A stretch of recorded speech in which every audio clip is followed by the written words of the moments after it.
Allons-y, on fait... Alors j'allais dire une dernière séance de topo, non, il y en aura peut-être deux.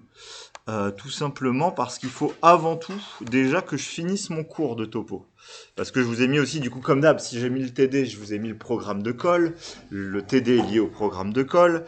Et il y a tout un paragraphe qu'on n'a pas traité dans le chapitre de topologie, qui est un paragraphe, en fait, qui n'a rien à voir avec de la topologie. Alors, qu'est-ce qu'il vient faire dans le chapitre de topologie?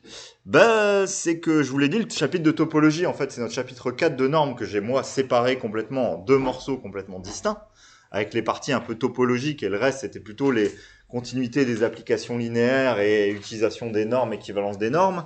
Et ça, en fait, c'est un truc un peu, je sais pas comment dire, bâtard entre les différentes notions. C'est-à-dire que c'était de la convergence uniforme, mais au moment des normes, j'avais pas fait la convergence uniforme, j'avais fait dans le chapitre d'après. Mais à ce moment-là, c'était pas le bon moment de faire ce genre de choses-là. Maintenant que je boucle tout ce que j'ai caché derrière sous le tapis dans le chapitre normes, bah je le fais maintenant, même si ça n'a pas vraiment à voir euh, avec la topologie. Donc c'est l'approximation des fonctions. Alors en fait, c'est juste pour changer de vocabulaire, mais c'est principalement, alors il y a un nouveau résultat quand même, mais sinon c'est principalement des choses que vous avez déjà vues l'année dernière. Quand vous avez construit l'intégrale l'année dernière, l'intégrale d'une fonction f quelconque sur un segment, comment vous avez commencé à la construire quand vous, au moment de la construction? Je sais que vous n'en avez pas beaucoup servi, mais au moment de la construction. Axel? On prenait déjà, on se roulait par morceaux. Euh, Avant même les fonctions continues par morceaux, justement.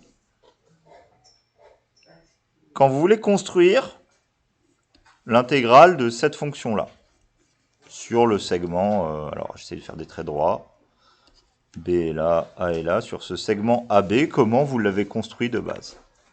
Ahmed? C'est Pardon? l'air en dessous. Ouais, mais comment vous l'avez calculé là en dessous? Vous avez fait une méthode un peu particulière normalement, enfin, Julien? Ce qu'on faisait, c'est qu'on prenait un point de la courbe, par exemple, on commence à A, on prend un point, et on va tracer un rectangle en allant vers la droite d'une certaine épaisseur. Ouais. Et après, on va remonter, on prend un point, et faire ça à l'infini. Non. Et dans notre intégrale, c'est quand on faisait tendre chaque épaisseur de rectangle d'un zéro. Ouais, alors on peut voir ça comme des rectangles, mais du coup, si on parle pas de rectangle, mais si on parle de fonction associée entre eux, c'est cette fonction rectangle là que je suis en train de tracer. À chaque fois qu'on prend la fonction constante, Oui, c'est la fonction constante. C'est quoi comme type de fonction? Vous avez vu le mot de vocabulaire normalement. C'est pas un nouveau mot que je vais introduire. C'est une fonction comment? Une fonction constante par morceau.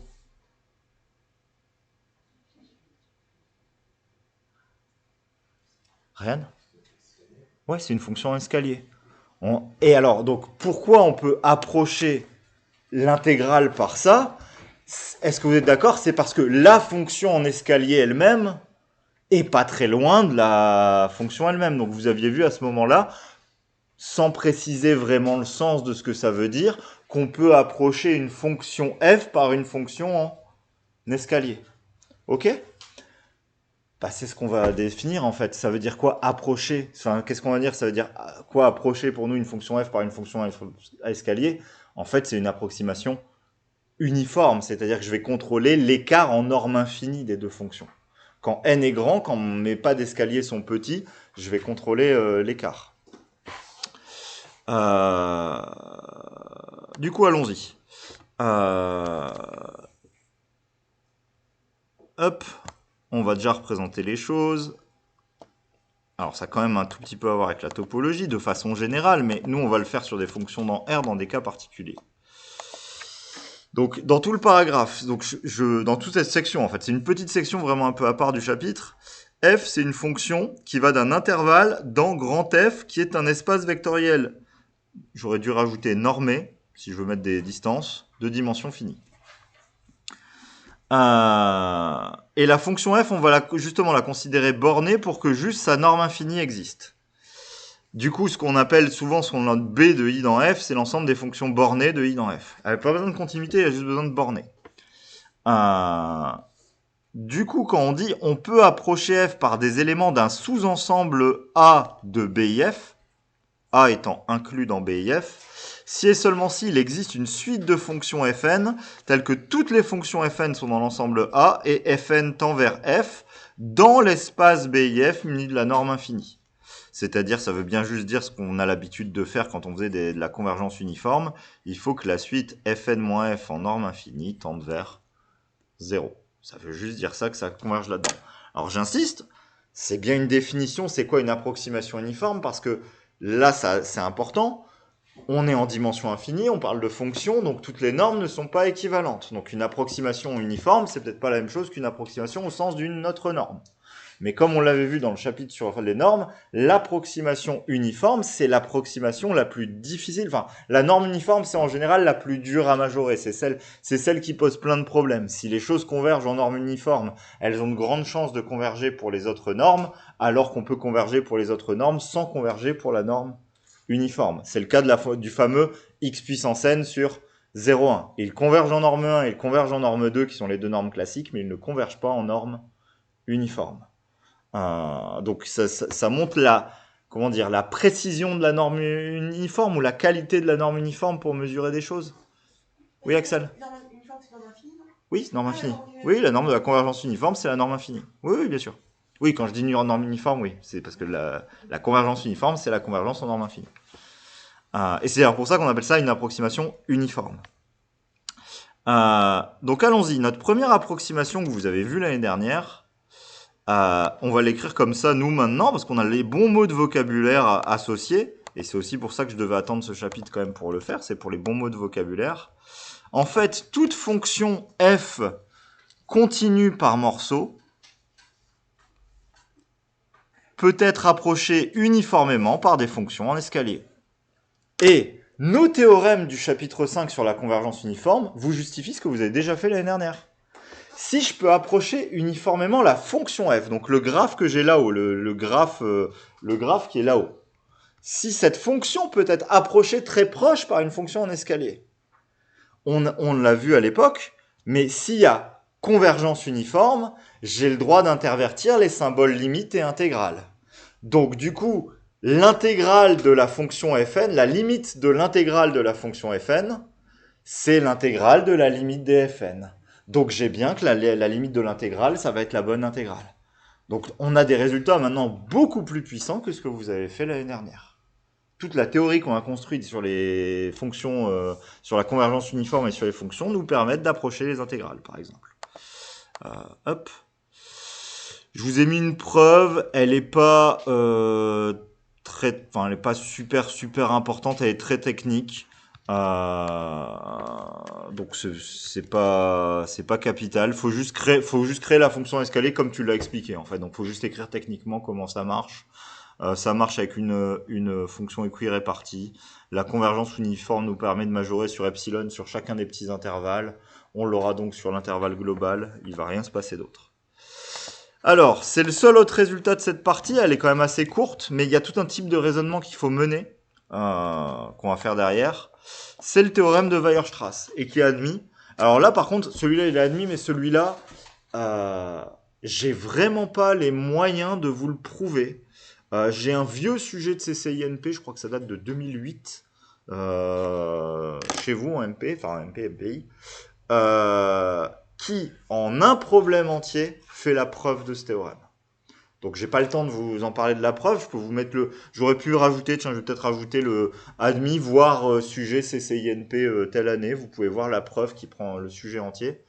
Alors après le sujet entier, parce qu'il y a aussi des exemples et des choses comme ça au milieu, hein, mais je veux juste dire que cette preuve, elle est quand même compliquée. Alors que dit ce théorème? Il est très simple. Si on prend f...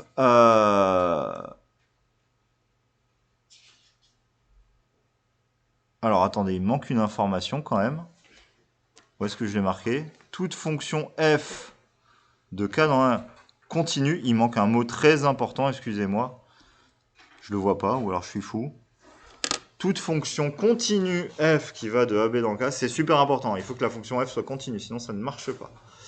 Toute fonction f continue d'un segment AB, c'est bien important aussi que ce soit un segment de AB dans K, peut être approché uniformément par des fonctions polynomiales à coefficient dans K. K étant égal à R ou C. Donc en fait, l'ensemble des fonctions polynomiales sur le segment AB est dense dans l'ensemble des fonctions continues sur le segment AB. On peut toujours approcher une fonction continue sur un segment. Alors pourquoi c'est compliqué? Alors juste quelques mots sur pourquoi c'est compliqué.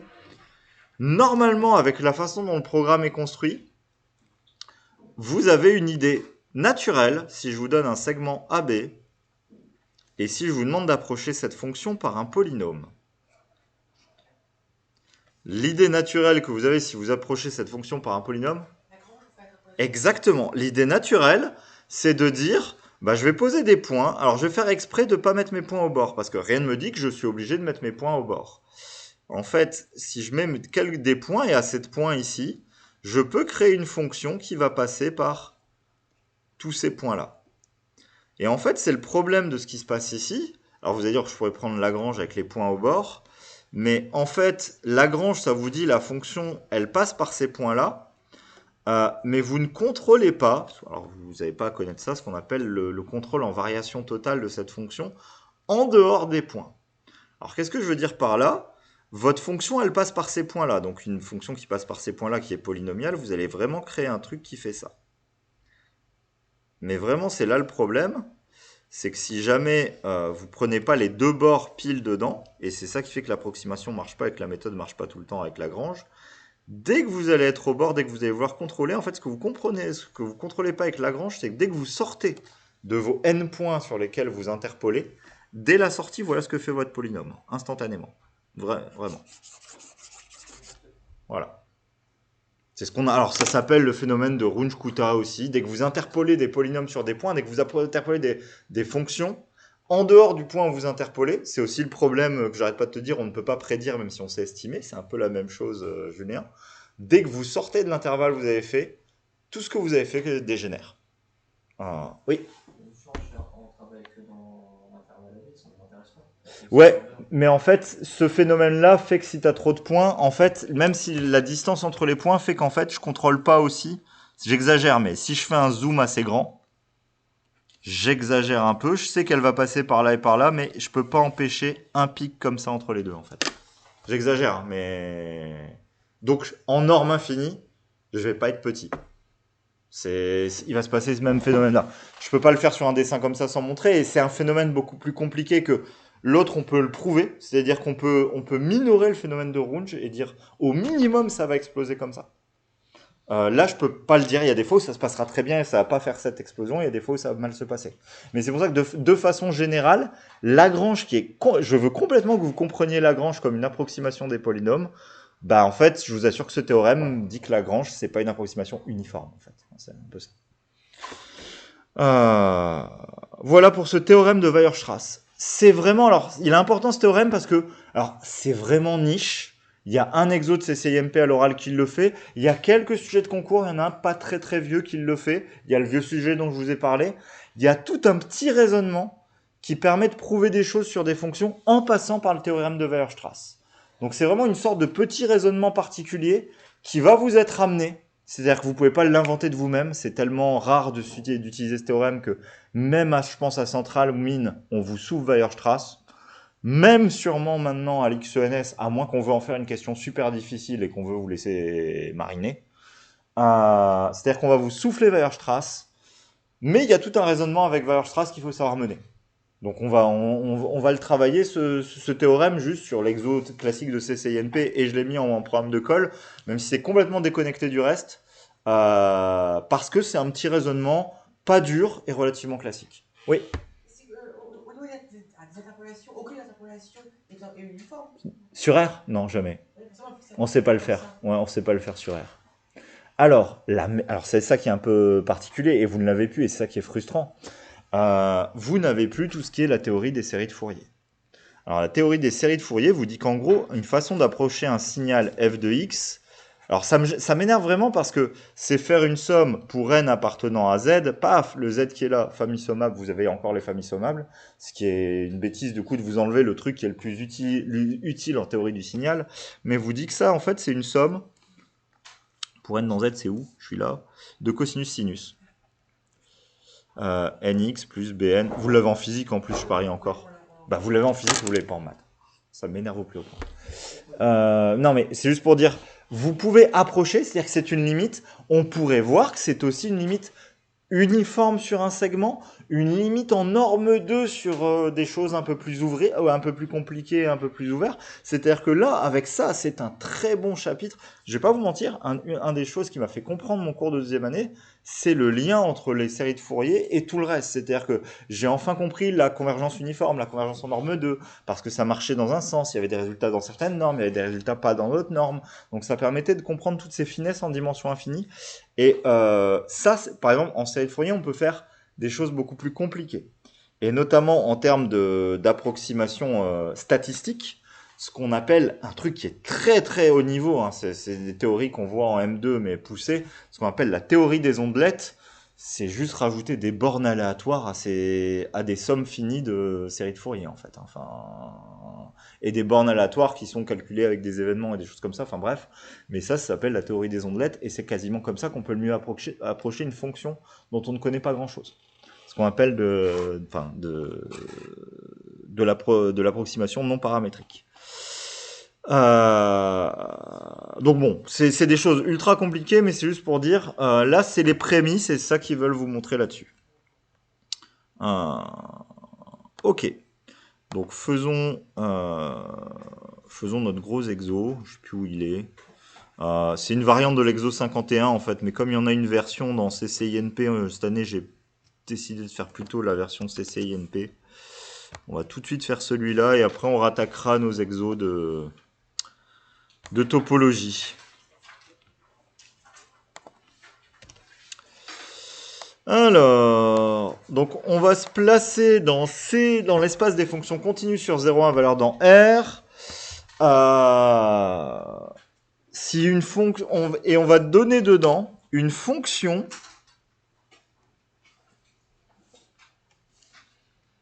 qui vérifie que pour tout n,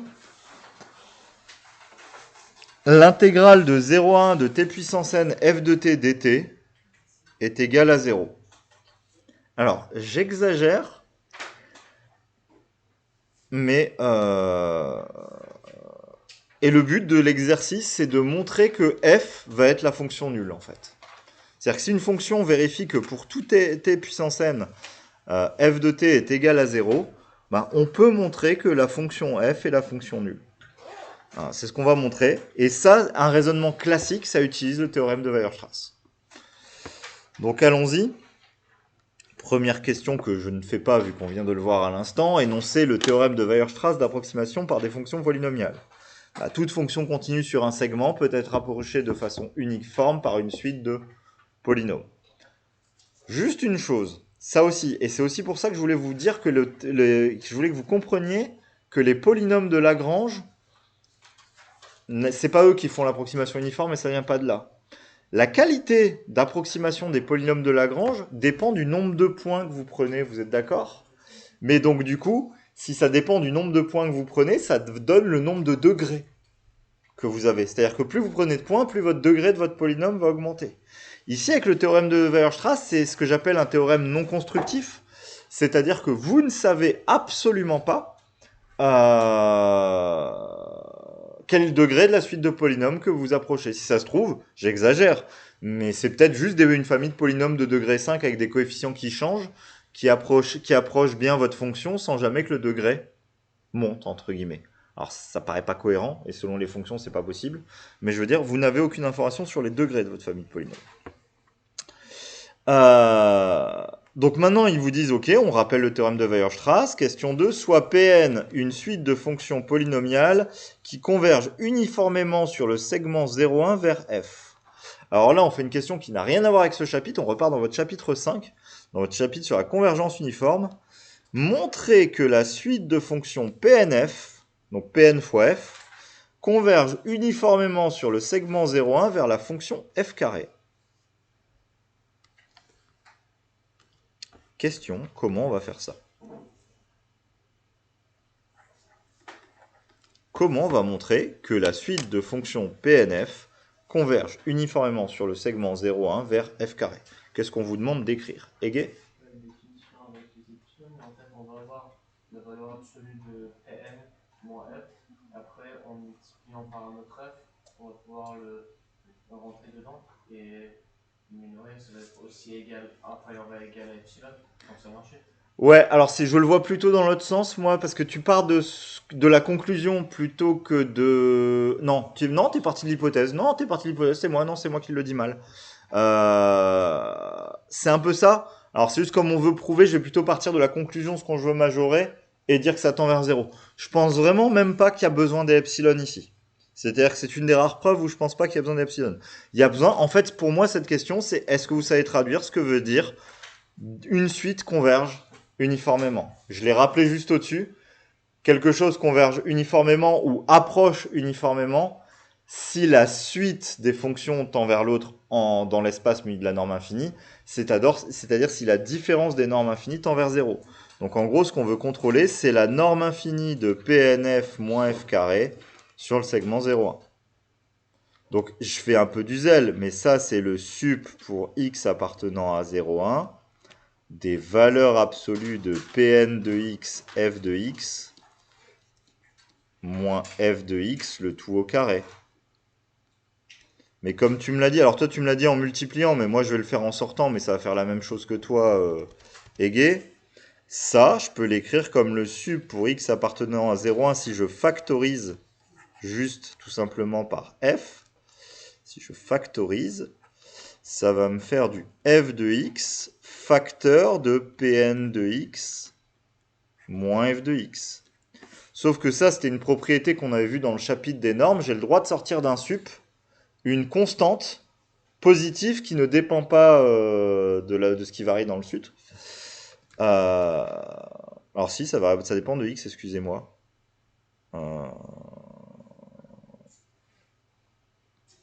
Ah bah tiens, j'ai pas le droit de l'écrire comme ça. Je suis obligé de repasser par un or.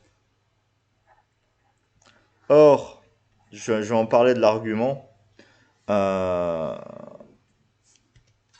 vais en parler pour tout x appartenant à 0,1. Qu'est-ce que vous pouvez me dire de f de x fois...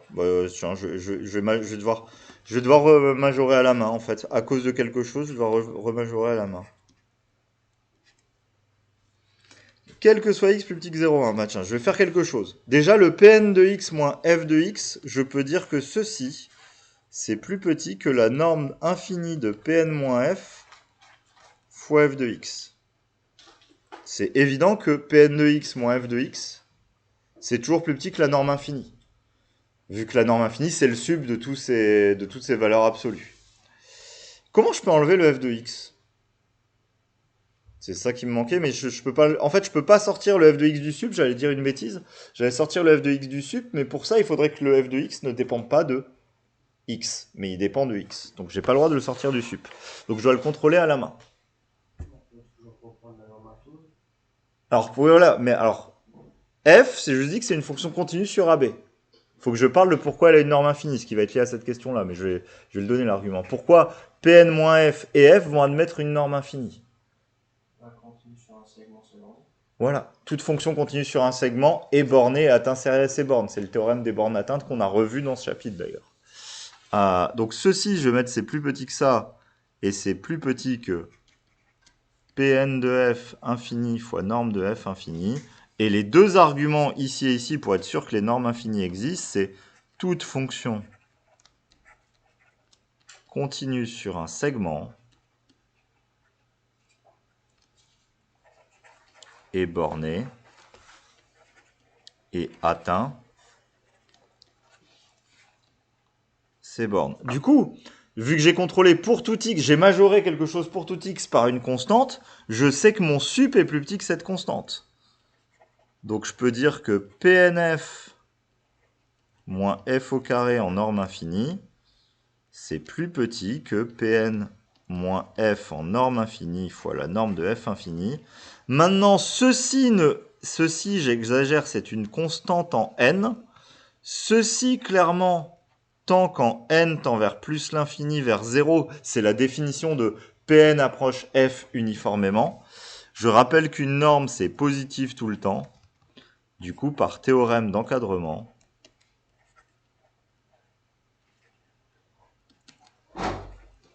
PNF converge vers f carré quand n tend vers plus l'infini en norme infinie.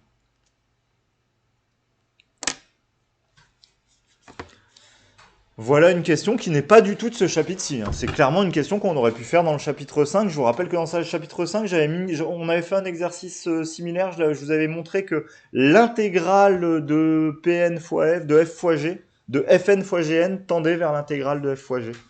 C'est le même genre de majoration et c'est le même genre de contrôle qu'on doit faire. Voilà pour cette question. Je remonte pour la question et je remets le texte derrière.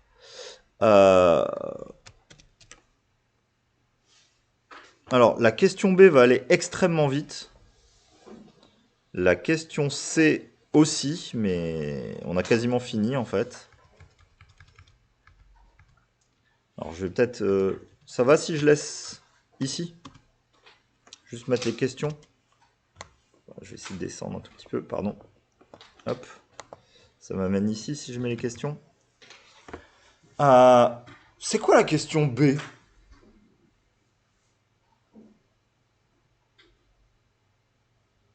Julien? On dit que on veut dire que l'intégrale de la limite, c'est la limite de la place. Parce qu'on a convergence uniforme sur le segment. Donc c'est vraiment juste ça. La question B, ce n'est rien de plus, je vais même pas écrire plus que ça.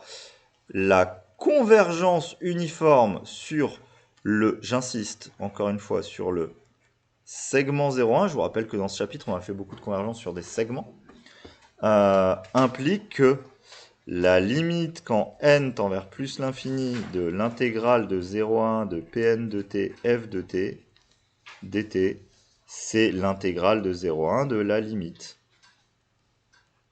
Ah, il y a quand même un deuxième argument. J'ai oublié qu'il me manquait un deuxième argument. Pourquoi est-ce que cette deuxième intégrale qui est là à droite, il y a quand même un deuxième argument. Pourquoi est-ce que ça fait f carré de t dt? Il me faut un argument ici.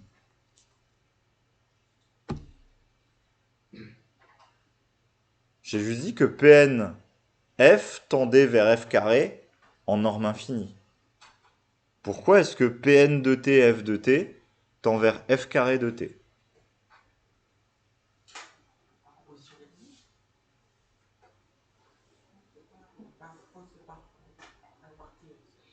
Je fais peut-être du zèle, Je pense pas que c'est écrit dans le corrigé de CCINP, mais là je sais pas, je me dis, faudrait le rappeler. On a la convergence en norme infinie, donc on a la convergence uniforme. Là maintenant, je veux prouver que Pn de t, f de t, sa limite c'est f carré de t. C'est quoi ça comme type de convergence? Les gars? Oui, ce que je veux demander là, c'est la convergence. Quand je veux inverser la limite, maintenant c'est la convergence simple. Donc c'est parce que la convergence uniforme implique la convergence simple que je suis sûr que la limite c'est ça et qu'il n'y a pas de problème. Ceci est vrai.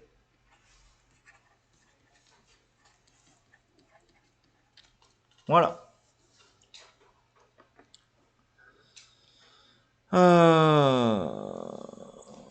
On continue cet exercice, il n'est pas très dur encore. Calculer l'intégrale de 0 à 1 du polynôme Pn de t fois f de t dt. Alors là, je dois remettre l'hypothèse, je vous la remets ici. Mais je vous rappelle qu'on sait que la fonction f, elle vérifie... Ah non, je peux pas aller plus loin par là. La fonction f, elle vérifie que l'intégrale de 0 à 1 de t puissance n f de t dt, elle fait 0, hein, quel que soit n. Ça va faire, déjà, sans même m'expliquer les calculs, ça va faire quoi l'intégrale de Pn de t f de t dt? Daouda? Ouais.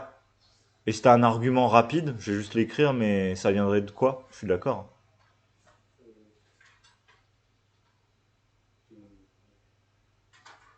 Ça va être 0, égé. C'est une combinaison linéaire. Alors, il faut l'écrire proprement, c'est juste ça. Je vais juste mettre ici que Pn étant polynomial,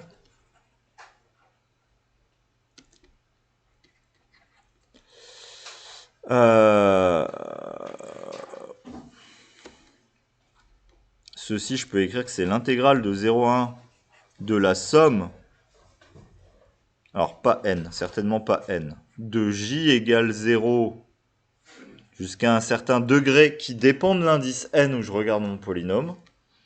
Je vais avoir des coefficients a, j, n, ils dépendent aussi de n. Quand je prends le polynôme, je change mes coefficients, fois t puissance j, f de t dt. Et ceci par linéarité de l'intégrale, ça fait la somme pour j égale 0 à dn des intégrales de 0 à... je peux même sortir les AJN, excusez-moi. Et il va me rester l'intégrale de t puissance j f de t dt. Ceci maintenant fait exactement 0, c'est l'hypothèse du sujet. Du coup, ça me fait une somme finie de 0. Et une somme finie de 0, ça fait 0. Donc, on va arriver à la fin de l'exo. L'exo n'est pas si dur que ça, c'est juste pour vous montrer le raisonnement particulier. Pour montrer que la fonction f est nulle, on approche en gros Pn par une fonction uniforme. On approche l'intégrale de Pnf on approche l'intégrale de f carré par l'intégrale de Pnf. Maintenant, l'intégrale de Pnf est toujours nulle. Du coup, qu'est-ce qu'on va en déduire? C'est la dernière question du sujet, c'est la question, je ne sais plus combien, 3 sûrement. Oui. De tout ce qu'on vient de faire, qu'est-ce que vous pouvez m'en déduire instantanément très facilement? Égé? Si je limite l'intégrale de f carré, ça va être nul, puis c'est continu, et par carré c'est positif, donc la fonction va être nulle. Exactement. Et on a le bon argument qu'il nous fallait absolument maintenant. C'est la positivité de l'intégrale qu'on utilise. Pour la positivité de l'intégrale, il nous faut absolument la continuité de la fonction sur le segment. Mais c'est juste ça, comme ça qu'on finit l'argument. Je vais mettre 2c plus 2b assure que l'intégrale de 0 à 1 de f carré de t dt est égale à 0. C'est vraiment, là on vient de prouver que celle-ci est nulle, et dans 2b on a prouvé que la deuxième c'est la limite de l'autre. Donc une limite de 0, ça fait 0. Maintenant comment on conclut? On a f carré qui est positif sur 0,1, et t donne f carré de t qui est continu sur 0,1. Je vais quand même le justifier. Produit de fonction continue. Donc, par positivité de l'intégrale,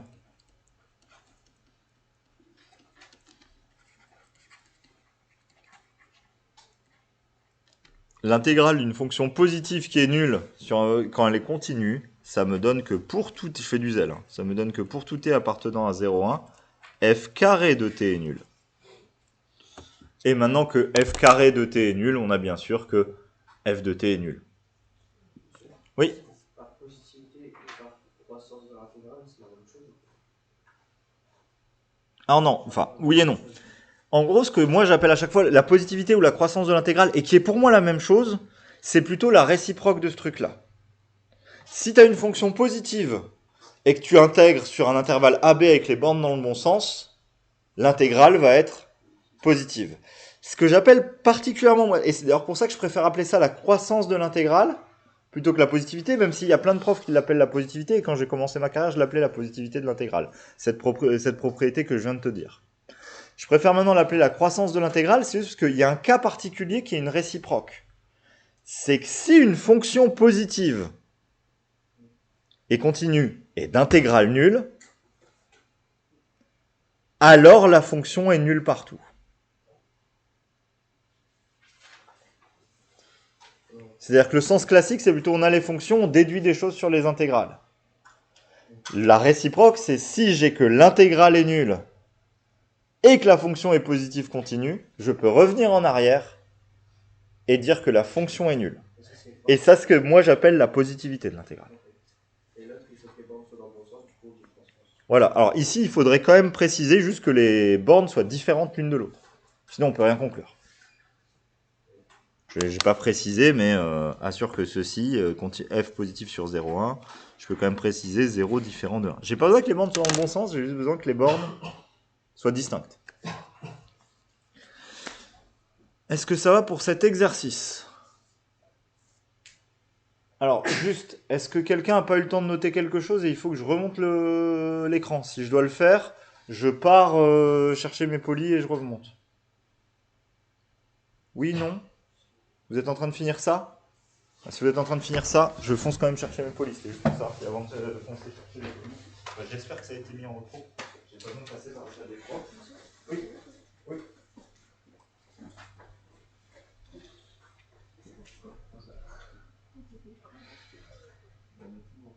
Si vous avez, je propose ça à dire.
Alors, les polis de... Enfin, je voulais vous donner votre TD parce que c'est important et on va parler de ça encore aujourd'hui. Mais c'est pas encore imprimé. Je voulais vous partir du TD pour partir de ça, mais on va faire ça. J'ai fait comme d'habitude, donc j'ai mis un en-tête avec vos questions de colle et en disant les grosses idées c'est ça, il faut travailler telle question de cours pour travailler telle question, comme d'habitude. Quelles sont pour vous, et j'ai envie de les résumer à 2, mais en fait je les ai écrits en 3, et en fait il y en a quand même une 4e aussi, mais qui est plus de la révision ou d'un autre domaine. Les grandes idées qui nous font prouver des choses dans ce chapitre de topologie. Julien. Le fait que l'image par la massif C'est un ouvert, voilà. Il y a la grosse propriété, ce que j'appelle la grosse propriété sur les images directes et réciproques selon les différents trucs qu'on regarde. C'est, alors, dans mon TD, je l'ai mis comme le point numéro 2, mais je suis d'accord avec toi que c'est le point numéro 1 dans le sens, c'est l'idée la plus simple. C'est celle qui vous règle 90% des problèmes de ouvert-fermé dès que vous trouvez la bonne fonction qui marche bien. Si cette propriété marche pas, quelle est la deuxième grosse idée pour prouver que des choses sont ouvertes, fermées, denses, compactes, enfin, quel est le genre de notion qu'on va aller utiliser? Axel?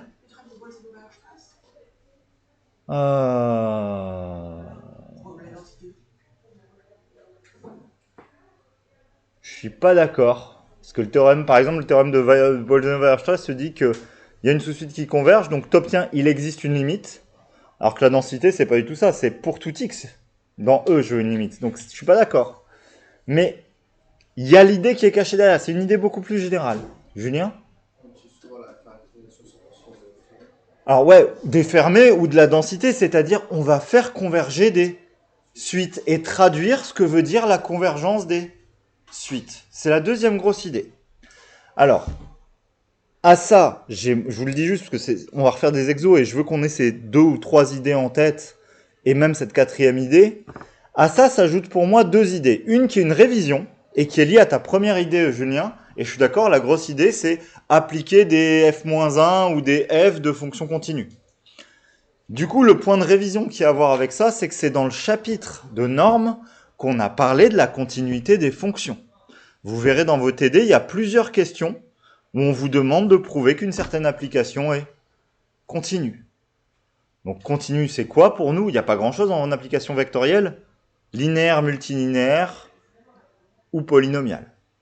On n'a rien d'autre globalement, on n'a vraiment rien d'autre en vectoriel pour avoir des applications continue. Donc je l'ai mis comme un point aussi, mais plus un point de révision dans vos points de TD à faire ça. C'est-à-dire que si vous voulez appliquer la fameuse propriété avec les f et les f-1, il faut savoir dire que certaines fonctions sont continues. Donc ça, c'est plutôt un point de révision, mais c'est un point important. Le dernier point que j'ai mis moi dans vos points, j'ai essayé de distinguer les questions, mais c'est pas vraiment un point différent. Je suis d'accord que le deuxième gros point, et c'est le point le plus dur et le plus technique pour vous, et c'est pour ça qu'il faut encore qu'on fasse des exos et qu'on travaille, c'est utiliser les suites pour prouver des choses sur les ensembles. Donc c'est ce point-là qui est le gros point. Je l'ai séparé en 2 points, ce point-là. J'ai mis basiquement utiliser les suites pour caractérisation des ensembles, comme tu me l'as dit, la caractérisation séquentielle des fermés, mais la caractérisation aussi de la densité par les suites. C'est aussi quelque chose qui se fait directement. J'ai mis un autre point et on a déjà parlé et on va en reparler si on fait, je sais pas si on va avoir le temps de faire tous les exos aujourd'hui, mais si on refait tous les autres exos de CCNP, on va en reparler plusieurs fois à mon avis.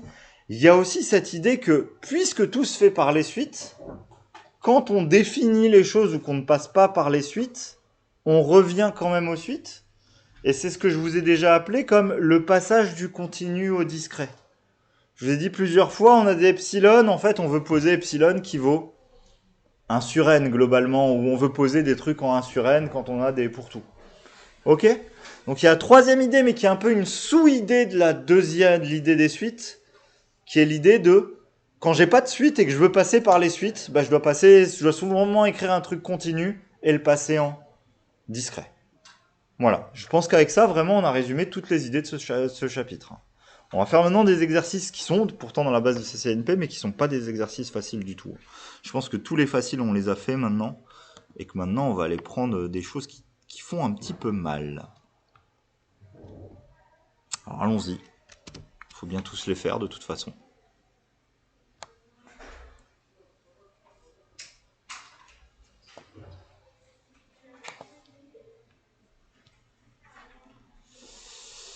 Je prends une nouvelle page.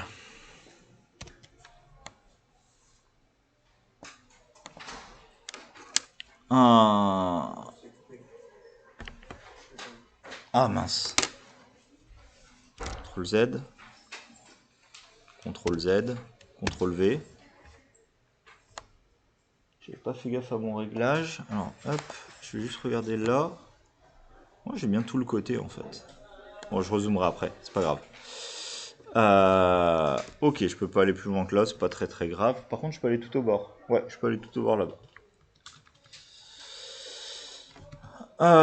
Donc allons-y. Donc soit E, un R espace vectoriel normé, on note double barre la norme sur E, soit A une partie non vide de E, on note A bar l'adhérence de A. Donner la caractérisation séquentielle de A bar.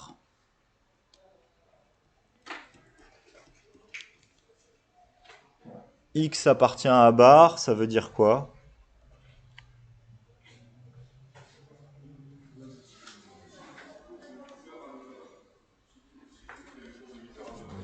C'est votre cours. Hein. Si je prends une partie qui est semi-ouverte, semi-fermée ici, je l'appelle A. A bar, je vous rappelle que c'est tout ce qu'il y a dans A, plus l'endroit où j'essayais de ne pas fermer. Ici, je vais le fermer quand même. Du coup, un point est dans A bar, il peut être là, il peut être là, il peut être là, il peut être là. C'est quoi un point dans A bar? Comment je vais le caractériser séquentiellement? Axel? Si avec une boule ouverte d'éléments de A inter, un A est différent de l'ensemble vide. Parfait, mais ça c'est pas séquentiel. C'est avec une boule ouverte. C'est une très bonne définition. C'est une très bonne définition de l'adhérence. Mais c'est pas la définition séquentielle. Par contre, justement, je refais ce que j'ai expliqué à l'instant. S'il y a une boule de rayon epsilon, et si maintenant epsilon, je l'appelle 1 sur n, je peux trouver un xn qui est à distance moins de 1 sur n de ce x. Du coup, je suis en train de créer une suite xn qui tend vers x. Donc, x est dans A bar si il existe une suite xn d'éléments tous dans A. Quand j'écris ça, c'est important. Je dis tous mes éléments xn sont dans A, tels que xn, tant quand n tend vers plus l'infini, vers x. C'est ça la caractérisation séquentielle de A bar. Maintenant, deuxième, ce que j'appelle piège, piège à court, hein, pour dire cela comme ça. Prouver que si A est convexe, alors A bar est convexe. Alors ça, je vais l'écrire plus bas pour avoir de la place.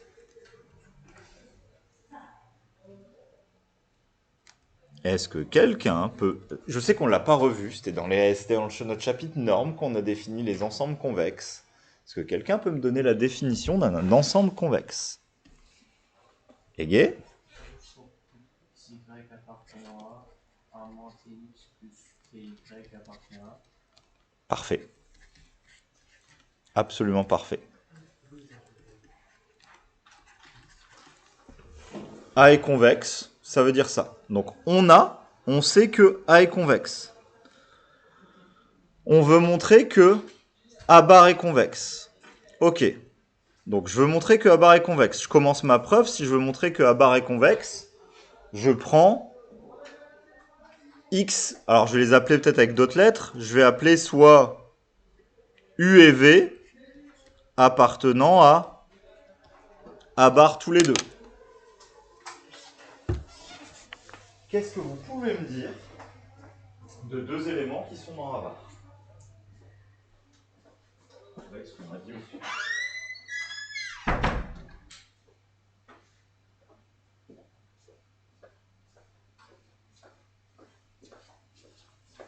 Julien?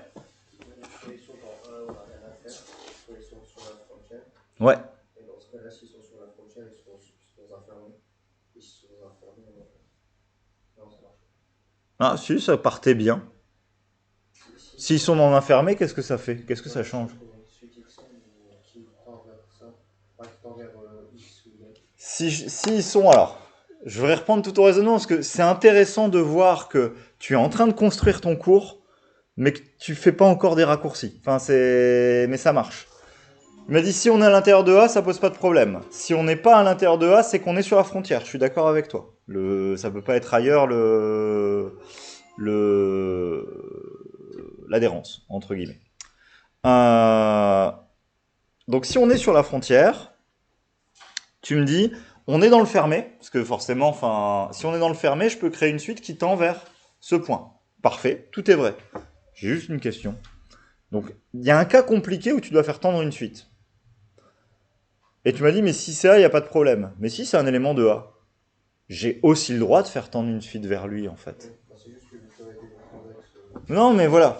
Mais je suis d'accord que faire la disjonction de cas simplifie les choses. Mais comme je vais devoir prendre une suite dans les cas compliqués, en fait, il n'y a pas besoin de faire la disjonction de cas. C'est juste, on va voir que les suites vont suffire. C'était juste ça que je voulais te faire comme raccourci, mais le raisonnement logique que tu mènes est tout à fait correct. C'est bien des choses tout à fait correctes. Donc, soit U et V appartenant à A tous les deux. Je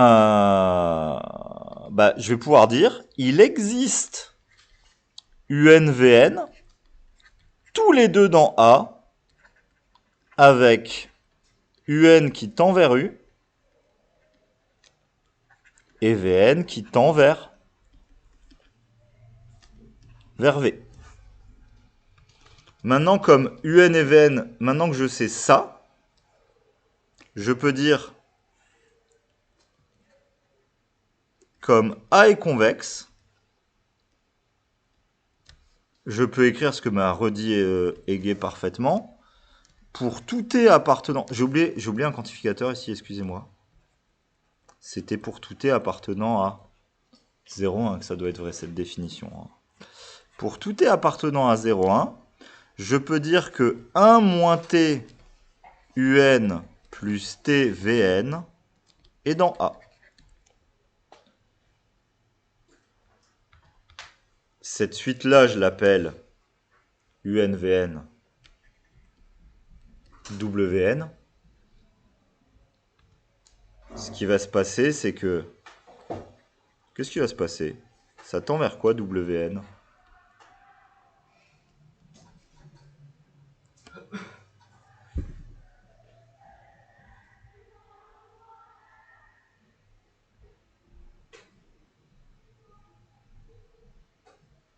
C'est juste les notations, hein. Axel? 1 moins TU plus TV. Ouais. 1 moins TU plus TV. Oui.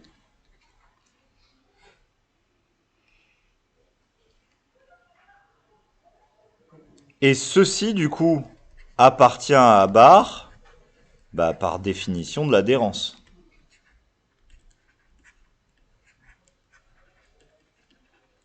Si un point est limite d'une suite de A, c'est qu'il est dans l'adhérence. Ceci appartient à barre. Moi, j'ai mis une accolade, enfin, c'était juste pour expliquer que c'est cette quantité-là, mais l'accolade n'a pas de sens mathématique. Ok. Bah donc je viens de montrer. Donc, j'ai montré que pour tout UV appartenant à barre, je résume, hein, mais c'est vraiment la conclusion. J'ai montré que 1 moins TU pour tout T appartenant à 0,1. J'ai montré que 1 moins TU plus TV appartient à barre. J'ai montré que A barre est convexe.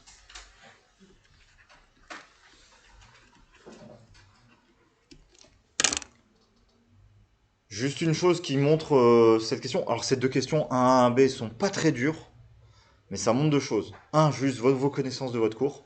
Si vous ne savez pas ce que vous devez prouver, vous pouvez passer la question, hein, ça sert à rien. Si vous ne savez pas ce que c'est qu'un convexe, bah, vous ne pouvez pas répondre à la question, c'est fini. Enfin, ça sert à rien d'aller plus loin. Deuxième chose, ça utilise juste la compétence qu'on a vue, la compétence que j'appelle simple, mais qui est une des compétences fondamentales. On utilise les suites pour prouver des choses. Ok. On va continuer, on va faire des choses, on va bien avoir des trucs qui vont arriver. Je remonte juste et je redescends après.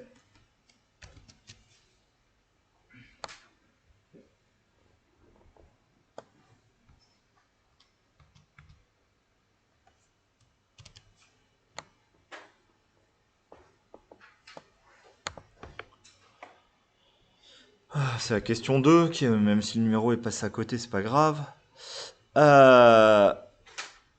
Du coup, on vous dit, pour tout x appartenant à E, on pose la distance à la partie A de x, c'est la distance minimale pour tous les A appartenant à A des x moins A. On l'avait vu, la notion de distance, hein, pour les normes euclidiennes, mais on peut l'apporter. Non, on l'avait même généralisé dans le chapitre normes, on avait parlé de la fonction distance. On peut toujours noter cette distance-là. Ça existe pour toutes les parties A d'un ensemble du moment que la partie A est non vide. C'est d'ailleurs pour ça qu'en hypothèse, on a tout en haut que la partie A est non vide. Du moment qu'il y a un élément dedans, bah, ceci devient une partie non vide de R qui est minorée par 0. Si c'est une partie non vide de R minorée par 0, elle admet une borne inférieure. Oui, Axel. C'est pour prouver. Est-ce que vous pouvez par contraposer si x n'appartient pas à l'adhérence, c'est-à-dire qu'il y a une leader A, on peut mettre une boule ouverte et montrer que la distance, donc la distance va être, vu comme la distance ne peut pas être négative, elle va forcément être strictement positive. Et Ouais, si, ça, je pense que ta contraposée marche très très bien, Axel.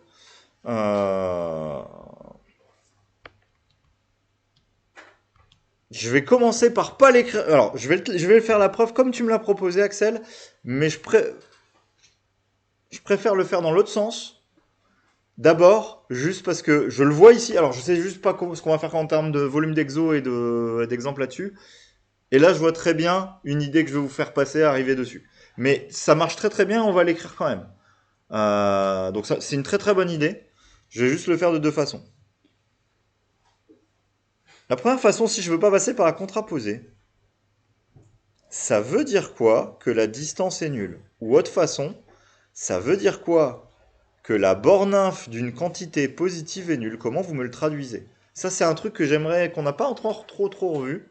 C'est ce que j'ai envie d'appeler la caractérisation de la borne inférieure. Comment vous allez me traduire la borne inférieure de quelque chose est nulle? Égé? Mais en fait, ça veut dire que x appartient à En l'état, non. C'est ce qu'on bah non, justement, en fait, on va voir. Regarde, la preuve. Ça veut pas dire que x est dans A, ça veut dire que x est dans l'adhérence de A. Typiquement, juste, exemple 5, si je me place dans l'intervalle ouvert 0,1, 1 et 0 sont des points qui ne sont pas dans l'ensemble, mais qui sont à distance 0 de l'ensemble 0,1. Julien. Ça veut dire qu'il y a une suite d'éléments dans l'ensemble dans lequel on pose l'intérieur, tels que d'éléments va tendre vers 0. Par exemple, là, cette quantité est une suite de 1, telle que cette quantité va tendre vers 0. Bah alors c'est ce que je veux faire, mais moi je la vois pas la suite.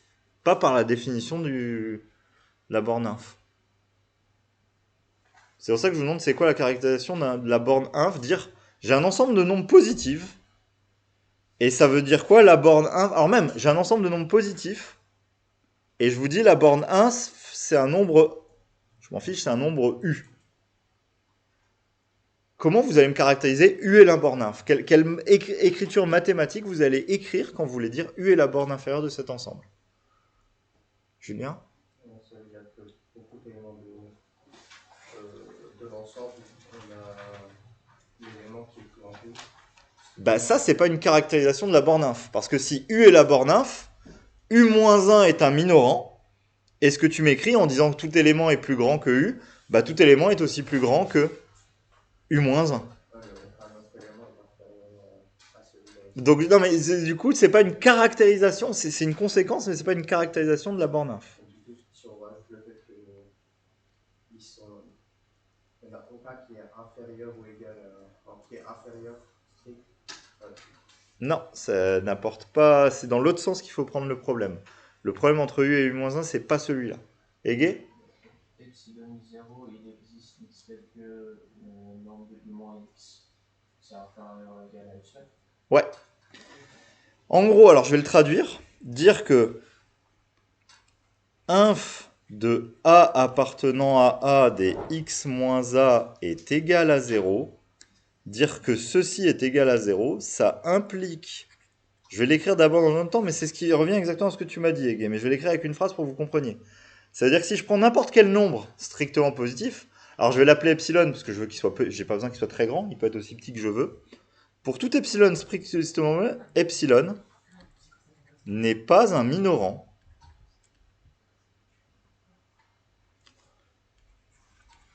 de l'ensemble des normes de x moins a pour a appartenant à a. Est-ce que vous êtes d'accord de dire que 0 c'est la borne inf? Ça veut dire que si je prends un nombre strictement plus grand que ce nombre, c'est pas un minorant. Parce que la borne inf c'est le plus grand des minorants. Ça veut dire quoi que epsilon n'est pas un minorant? Ça veut dire que pour tout epsilon strictement positif, il existe un A que je vais appeler A epsilon appartenant à grand A avec la norme de x moins A qui est plus petite que epsilon. Et on sait que cette norme elle est aussi plus grande que x moins A epsilon. Ça veut dire ça. Dire que epsilon n'est pas un minorant, ça veut dire que je peux toujours trouver un nombre A epsilon qui est compris entre x et epsilon. Question maintenant, comment je vais montrer que mon x est dans A bar? C'est vraiment juste l'idée que je veux que vous ayez, c'est ce passage-là qui m'intéresse vis-à-vis de ce chapitre. Là, il fallait connaître ça et on n'avait pas encore revu la borne inf, on l'a revu. Égé? Donc les A epsilon sont dans A, donc on le transforme en AN, donc les AN vont tendre vers x. Donc Ouais. ça peut se écrire en énergie. On va poser epsilon qui est égal à... Oui, c'est ce que j'appelle mon fameux passage. C'est encore cette idée de suite, mais on va passer c'est ce que j'appelle le passage du continu au discret. Et c'est ça que je ne voyais pas comment t'arriver tout de suite à la suite, Julien. Moi, je l'ai avec epsilon n'est pas un minorant. Donc, je peux trouver un élément qui a distance epsilon. Et maintenant, mon epsilon, je vais l'écrire en 1 sur n. C'est à cause de cette idée-là que je voulais faire le sens direct, Axel. Je voyais que j'avais mon passage continu au discret qui arrivait là. Et avec ta méthode, ça a marché aussi. Mais j'ai pas besoin de mon passage continu au discret. Donc, je voulais absolument faire cette méthode-là aussi. Mais ta méthode va marcher parfaitement. Pour epsilon égale 1 sur n, je peux donc dire qu'il existe AN appartenant à A, tel que la norme de x moins AN va être plus petit que 1 sur n, ce qui implique que AN tend quand n tend vers plus l'infini vers x. Et puisque les AN sont dans A, ça implique que x appartient à A bar. Alors je vais juste mettre ici preuve 1.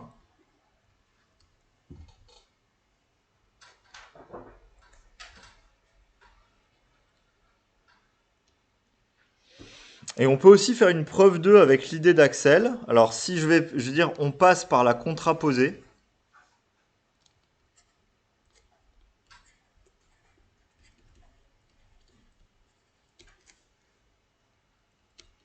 Si x n'appartient pas à A bar, ça veut dire que pour tout epsilon strictement positif, alors ça c'est l'autre caractérisation, c'est pas la caractérisation séquentielle, c'est ce que m'a parlé tout à l'heure Axel. Il m'a dit qu'un point est dans l'adhérence si toute boule centrée sur ce point coupe la partie A, enfin l'intersection avec A d'une boule centrée sur son point est non vide. Donc je vais traduire l'inverse. Si je prends x qui n'est pas dans A bar, dès que je vais prendre epsilon strictement positif, la boule de centre x et de rayon epsilon inter A est forcément égale à l'ensemble vide. Pardon, c'est pas un pour tout, c'est un il existe, je dois nier le pour tout epsilon, mais ça change rien. Il existe un epsilon strictement positif tel que la boule de centre x et de rayon epsilon inter A est égale à l'ensemble vide. Bah ça implique que pour tout A appartenant à A, j'ai forcément la norme de x moins A qui est supérieure ou égale à epsilon. Et ça implique que epsilon est un minorant de, alors il faut que je réécrive l'ensemble de, pardon, j'ai pas besoin de, mais de l'ensemble des normes de x moins A pour A appartenant à A. Ce qui est une contradiction avec 0 et la borne inf. Donc 0 ne peut pas être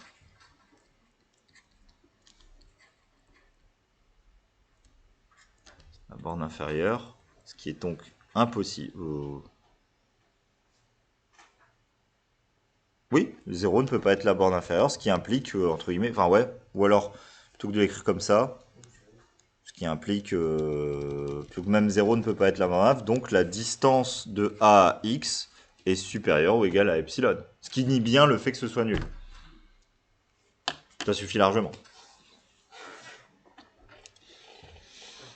J'ai bien prouvé non B implique non A, pardon. Donc voilà. Très bonne idée Axel, je voulais juste moi vous parler de ce qui me paraît être une idée plus raisonnable parce qu'elle arrive plus souvent, ces fameux passages du continu au discret. Mais c'est tout à fait vrai, hein. Ça marche très très bien. Je remonte sur mes questions.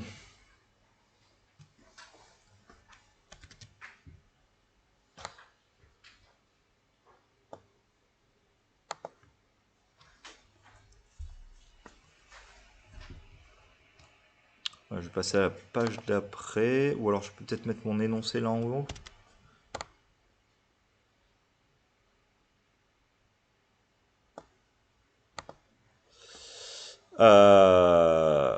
On suppose que A est une partie fermée et que pour tout x, y appartenant à E2, pour tout t appartenant à 0,1, la distance de A de tx plus 1 moins ty, c'est plus petit que t fois la distance de A à x plus 1 moins t, la distance de A à y.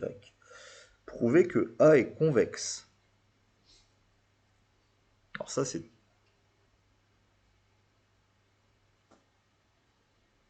Cette question est extrêmement bête, ok? Axel? C'est pas? Jensen. L'idée Jensen. L'inégalité de convexité, oui, mais là, écrite avec des distances. Vous avez la distance, c'est une fonction. Oui, alors ça vient du fait que la fonction dA est une fonction convexe, si on veut. Mais là, on suppose qu'elle est convexe, cette fonction. La seule chose qu'il faut prouver, c'est que la partie A est convexe. Alors, cette question est extrêmement bête. Enfin, je vois pas le loup. Enfin, je vois pas le problème. Oui. C'est Là, juste d'un côté, on a un inf de deux variables. Donc, l'inf de deux. On a l'arbre de x et de y. Et Ouais. de l'autre côté, on a l'arbre de x plus l'arbre de y. Oui. Alors, on peut jouer sur ça. Ah, une sorte d'inégalité triangulaire, tu veux dire? Oui.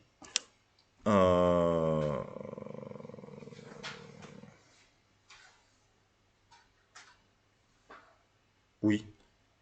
Mais en fait... Parce que c'est juste que là, si x est plus grand que y, l'arbre de x, y, ça sera x. Non mais, attendez, ça on le suppose. On suppose que A est fermé et que j'ai ça. Ça, j'ai pas à le prouver en fait. C'est même pas dur à prouver, je suis d'accord avec toi. Mais j'aime pas besoin de le prouver. Non mais c'est pour ça que je trouve que cette question est un peu vide. C'est parce que ça, il faut l'admettre. Je suis d'accord avec toi. Par contre, Julien a tout à fait raison. C'est une digression, mais si j'écris ça pour tout x, y, si j'écris norme de t, alors je vais vous le faire parce que c'est une astuce de prof de maths et qu'il faut que vous le voyez. Il faut que je contrôle le sub de ça. L'inf de ça. Mais c'est pas grave. L'inf de ça, je peux dire, attention, puissante magie. Mais c'est le principe de la convexité. Attention, c'est pas moins a que je vais écrire ceci.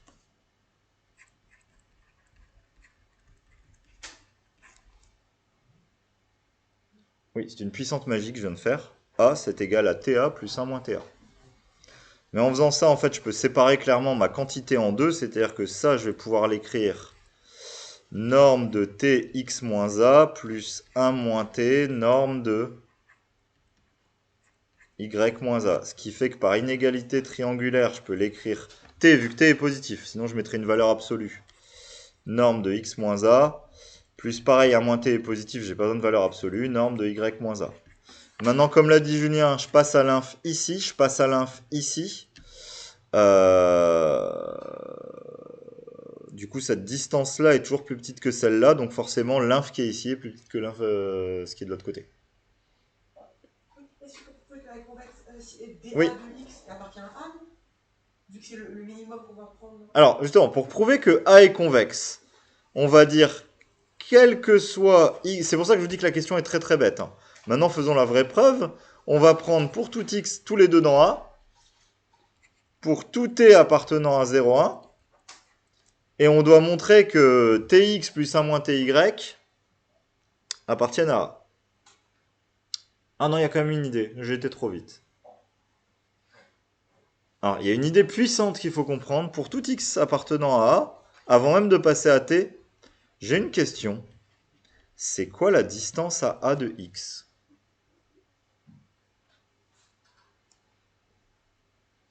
C'est d'une difficulté insurmontable. Là, c'est pas Julien qui va me le faire, c'est quelqu'un qui va le faire au hasard. Non mais oh, vous allez connecter votre cerveau quand même une minute dans ce cours. Je vous interdis de ne pas connecter votre cerveau.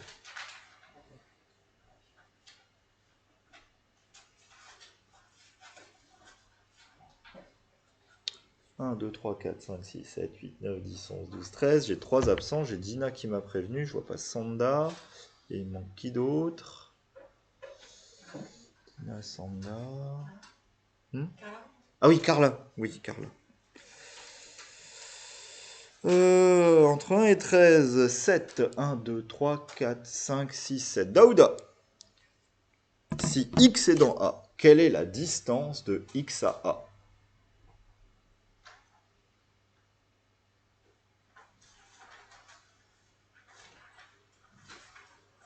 La diffusion par rapport au nom. Tu peux. Donc c'est le minimum ou l'inf des distances de tous les vecteurs qui sont dans A de la norme des x moins A. Et je te dis que l'élément x, il est dans grand A.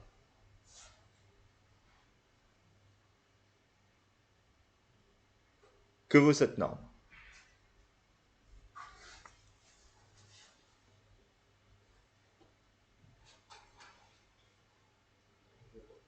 Oh, je peux pas vous aider. Ahmed? Excusez-moi. Bah si. C'est pour ça que je vous disais que cette question est extrêmement vide.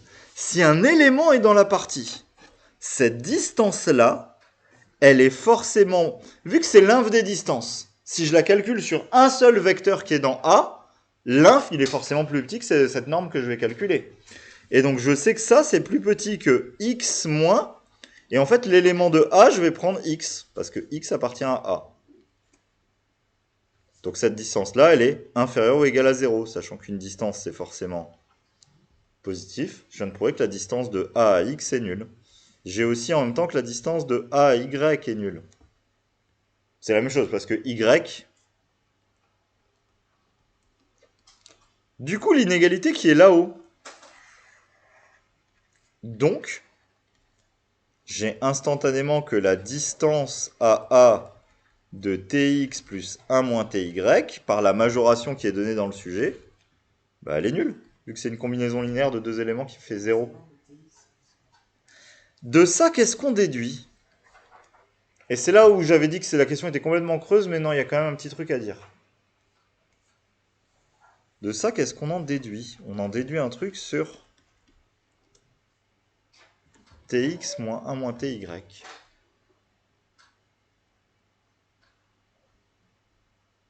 Julien? Ça, c'est vrai pour t.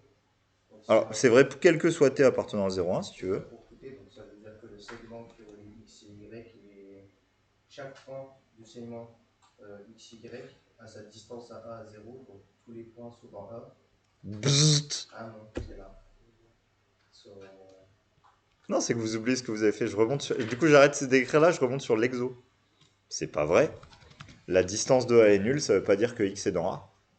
On l'a prouvé en question 2A. X dans la différence de A. Ouais, donc c'est ça la petite subtilité qu'il y a. C'est que ça m'implique que ceci est dans, et forcément, et c'est vrai, dans A bar. C'est la question 2A. Donc A est convexe. Ah non, c'est pas le raisonnement qu'on a fait tout à l'heure. Donc je suis d'accord. Ça Dieu par 2A, on sait que cet élément-là est dans A bar. Mais on veut qu'il soit, on veut montrer que la partie A est convexe, donc on veut montrer que ceci est dans A. Alors on y est presque, c'est un truc tout bête. C'est que si, Oui. si A bar est convexe, A est convexe. C'est pas ce qu'on a prouvé. Tout à l'heure on a prouvé que si A est convexe, A bar est convexe. On va pas prouver la réciproque. Non. Je suppose que A est enfermé. Oui, si A est un fermé, L'adhérence de A, c'est A. oui, l'adhérence de A c'est A parce que tout de suite converge dans A. Donc égal A, et maintenant ceci est égal à A parce que A est fermé.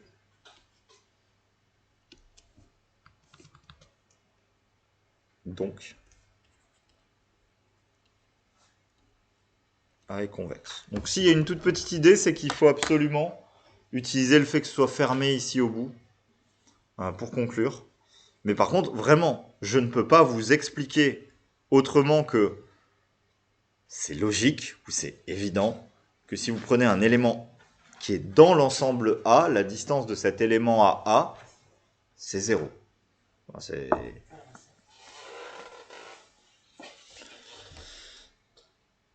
Voilà pour cet exercice-là. Bon, un exercice au final relativement simple, mais technique, mais il faut connaître absolument votre définition de convexité. Vous rentrez dans la salle le jour de l'oral sans savoir ce que c'est qu'une partie convexe, bah vous savez que vous aurez 0 sur 8 à peu près. Oui.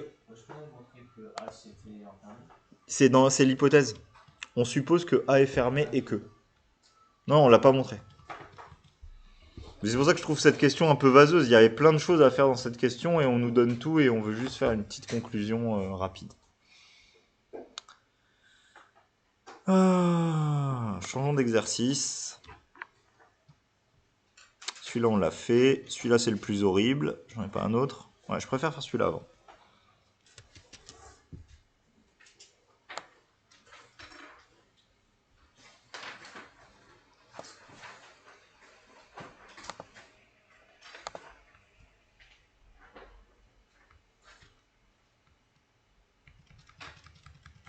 Est-ce que ça va si je descends là? Dites-moi si je dois remonter.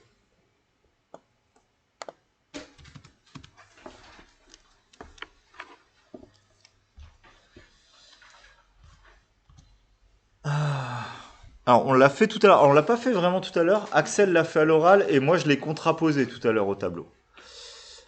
Mais la question 1 de cet exercice, c'est rappeler la définition d'un point adhérent à A en termes de voisinage ou de boule. Alors je vous rappelle, avec moi vous verrez jamais le mot voisinage, parce que c'est quoi la définition d'un voisinage? On a un voisinage si à l'intérieur on peut y inclure en tout point une boule. Donc autant ça faire les définitions avec les boules. C'est beaucoup plus clair, c'est beaucoup plus simple et vous maîtrisez mieux les boules que les voisinages. Donc, ça veut dire quoi qu'un point est adhérent à A? X est dans A bar, c'est ce qu'a rappelé Axel.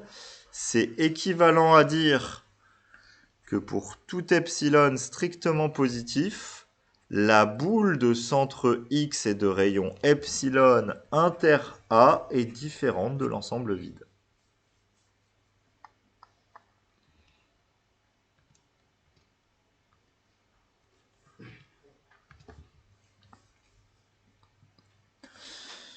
Et maintenant, ils veulent nous faire prouver notre cours. Démontrer que X est dans A est équivalent à il existe Xn tel que pour tout n appartenant à n, Xn appartient à A et limite de Xn est égale à X. Donc ils veulent nous faire prouver que X est dans A bar si et seulement si il existe une suite d'éléments de A qui tend vers X. Oui.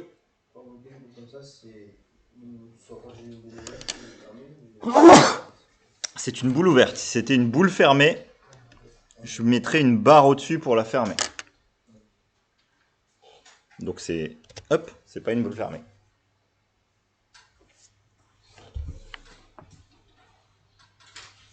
Si c'était un sujet à l'oral, c'est juste, on vous demanderait confirmation, ou vous pouvez préciser que vous parlez de la boule ouverte. À l'écrit, il y aurait des notations données. Excusez-moi, si vous avez besoin des boules. Il y aurait des notations, note machin la boule ouverte, on note machin la boule fermée.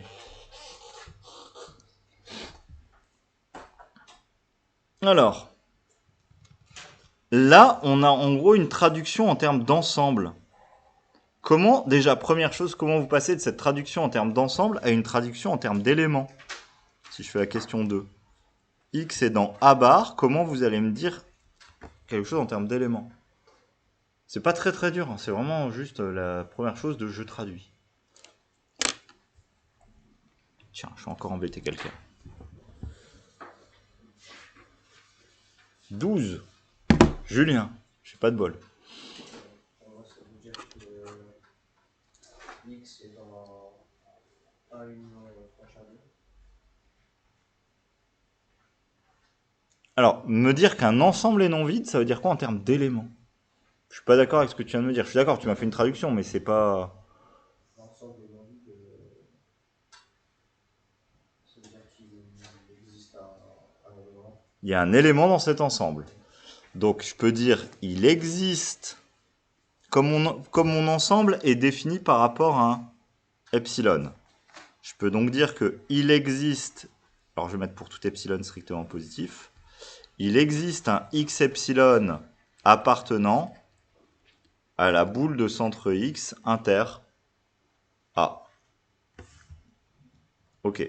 Si je traduis maintenant ce que ça veut dire pour tout epsilon strictement positif, il existe un x epsilon qui est dans A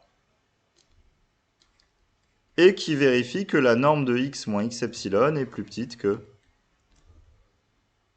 epsilon. Je peux même faire du zèle, parce que comme tu m'as fait préciser que c'était bien la boule ouverte, et oui, c'est la boule ouverte, cette norme, elle n'est pas forcément large, elle peut être stricte.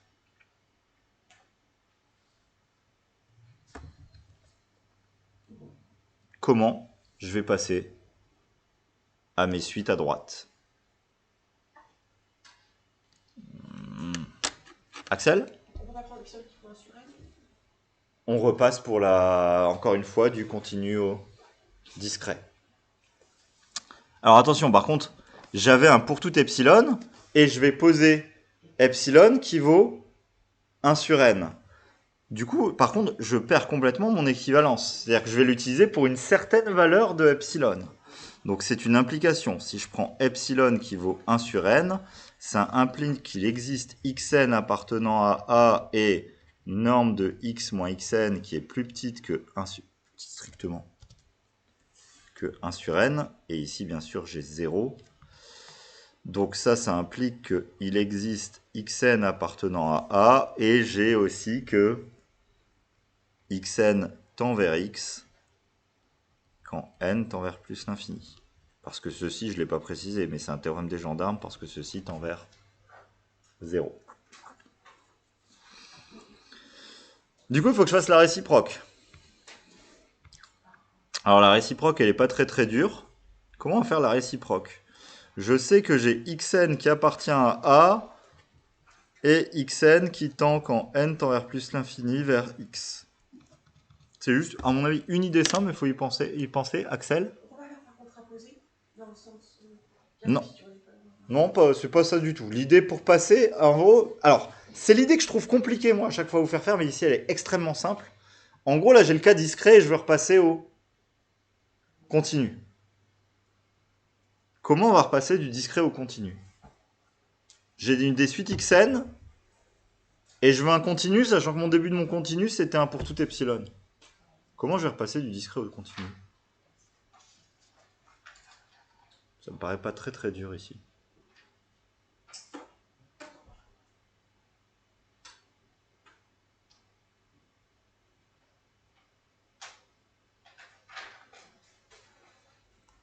Si mon continu, ça commençait pas par pour tout epsilon, il existe un x epsilon appartient à la boule de centre x et de rayon epsilon inter A. S'il n'y avait pas le pour tout epsilon, je trouvais ça dur.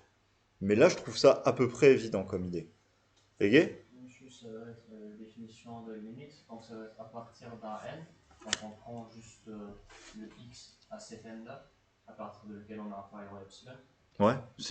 En fait, pour moi, c'est juste simplement la traduction de la limite. Dire que xn tend vers x, ça veut dire que pour tout epsilon strictement positif, et j'ai quand même xn tend vers a, il existe un rang grand N appartenant à grand N, tel que pour tout n supérieur ou égal à grand N, j'ai la norme de xn moins x qui est plus petite que epsilon. Et, alors tiens, je vais me faire du zèle. Je vais mettre un epsilon sur 2 justement à cause de la spécificité que m'a rappelé Axel sur la boule ouverte, c'est qu'ici j'ai une norme stricte. De toute façon, c'est un truc d'oral, donc à l'oral, vous pouvez en discuter à l'oral et ça pose pas de problème, mais si on était à l'écrit, il faudrait faire ça très précis. Et je sais que xn appartient à A. Du coup, si je sais ça, je sais, c'est équivalent à écrire que mon x petit n appartient à la boule de centre 0 et de rayon epsilon sur 2 bar, vu que c'est un fermé. Inter A.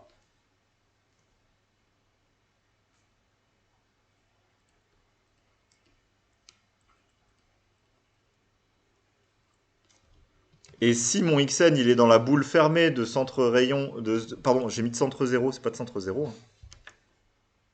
C'est de centre x. Bon bah ça implique que mon xn est dans la boule ouverte de centre x et de rayon epsilon, qui est de rayon 2 fois plus grand. Inter A.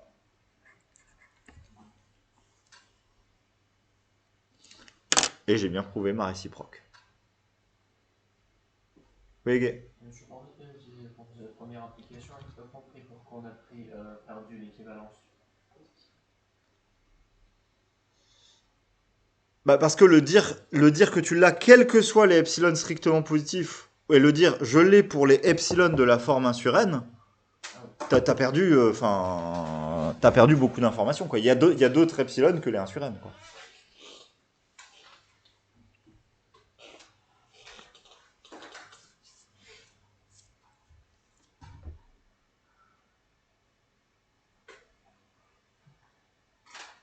Je sais plus si c'est la fin, non, c'est juste la question 2, ça, il y a d'autres questions. Je remets l'écran après, je remonte au niveau des questions. Il y a autre chose après? Oui, il y a autre chose après.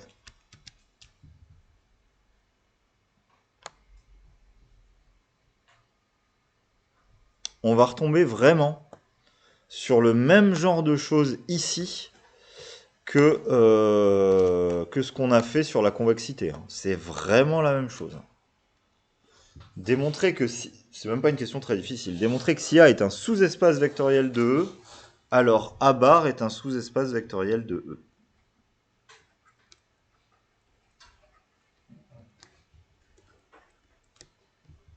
ça veut dire quoi déjà? On va traduire. A est un SEV de E, ça veut dire quoi?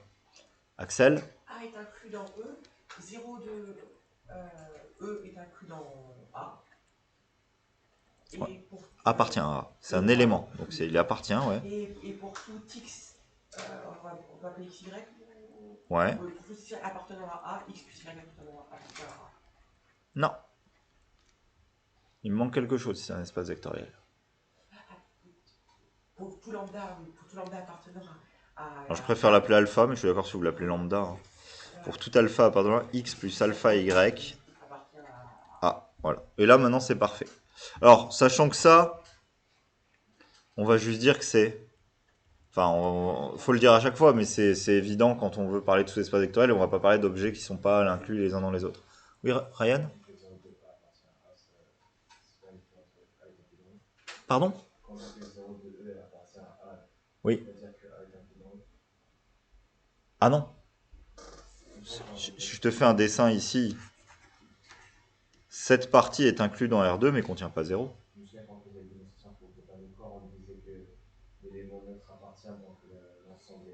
Et non vide? Ouais, c'est ça. Oui, c'est juste non vide. Mais il est pas inclus, enfin, pas juste inclus. Enfin... Égé, oui. Pour le suite, on va juste faire le suite des alpha xn, non, xn alpha yn. Oui, alors faudra quand même faire le petit truc de... C'est pour ça que c'est bien que Axel nous ait rappelé le 0, faudra pas oublier, mais le gros truc, ça va être ça. Encore une fois, on va juste prendre soit U et V, je vais encore changer de notation, pour tout U et V maintenant appartenant à A bar, avant même de continuer. Ça veut dire quoi que U et V sont dans A bar? Bah, il existe UN, VN appartenant à A carré, avec UN qui tend vers U et VN qui tend vers V. On va avoir que UN plus alpha VN, ça appartient à A, car A est un espace vectoriel ou un SEV. On a que UN plus alpha VN, ça tend quand N tend vers plus l'infini vers U plus alpha V. Donc ceci, ça appartient à A bar par définition de l'adhérence, comme c'est limite d'une suite d'éléments de A. Donc j'ai déjà que U plus alpha V appartient à A bar. J'ai la stabilité par combinaison linéaire. Et j'ai quand même besoin de la partie que m'a dit Axel, mais c'est relativement simple à écrire. Hein. Et, attention, je vais poser soit xn, la suite qui est la suite nulle. Elle tend méchamment quand n tend vers plus l'infini vers 0, qui appartient donc à A bar. Ah oui, j'ai oublié de dire, soit xn égale 0 de E, qui ici, à chaque fois, le 0 de E, il appartient à A. Donc ceci tend vers A bar, donc là je peux conclure que A bar est un SEV de E.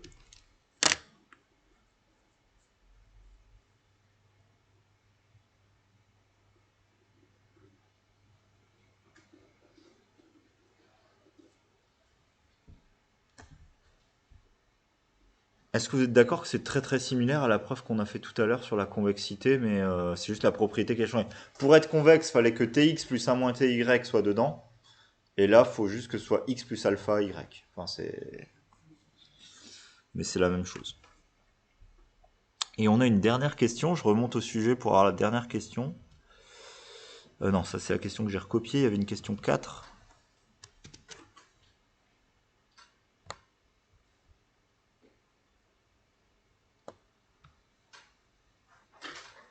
Hop.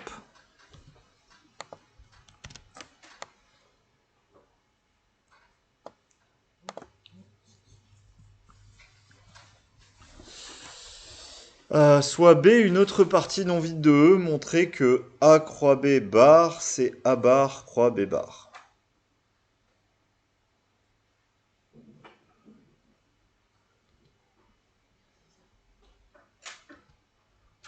Alors on arrive à ce que j'appelle les questions qui pour vous sont moches. C'est d'une simplicité enfantine, mais il faut juste penser à écrire les choses. Qu'est-ce que vous m'écrivez pour un truc comme ça? Julien? C'est à faire plus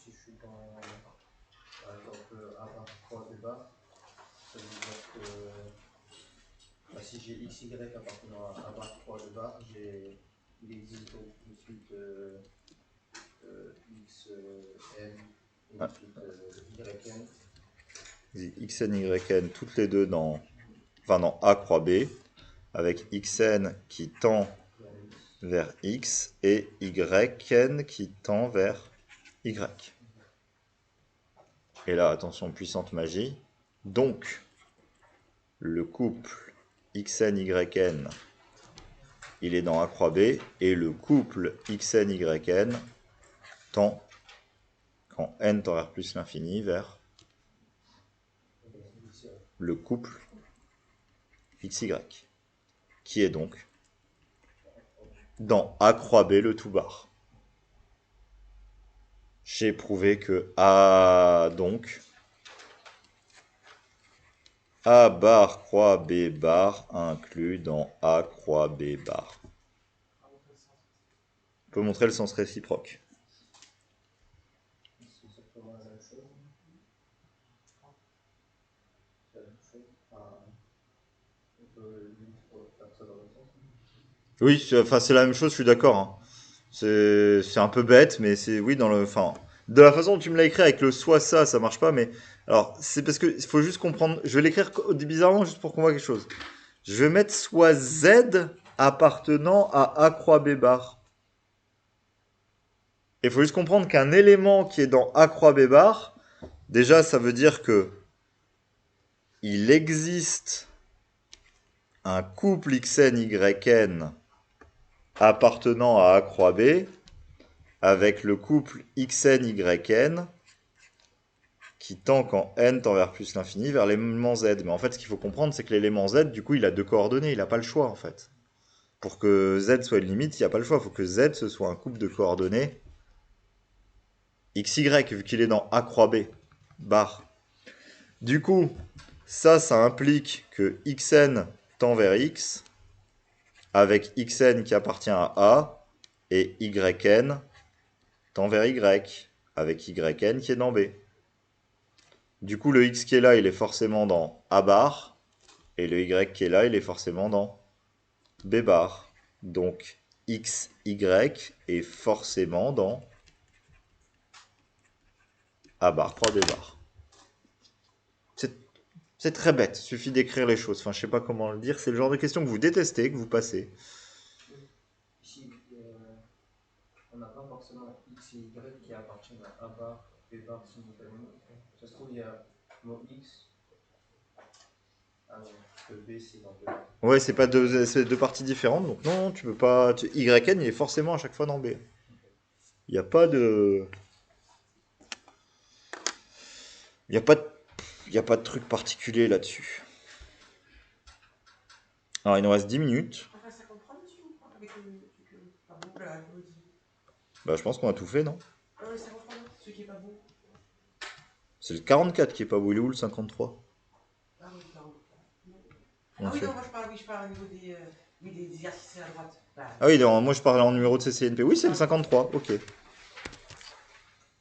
Oui, bah c'est. C'est pour moi certainement. Alors, ce que j'appelle perdre. Je vais vous tomber sur ça le jour de votre oral à CCINP. Vous allez perdre. après, l'exercice sera avec l'exercice sur 12 points, ça peut être. Ce sera sûrement plus facile. Bah, si je laisse ça comme exo machin, c'est que l'autre exo, je veux qu'il l'attaque, quoi. Je mets derrière un exo d'analyse purement bête de série de fonctions ou de série entière série entière avec d'Alembert. Tiens. Comme ça, si un élève se plante là-dessus, j'accepte de lui mettre une vraie bonne piteuse à la fin.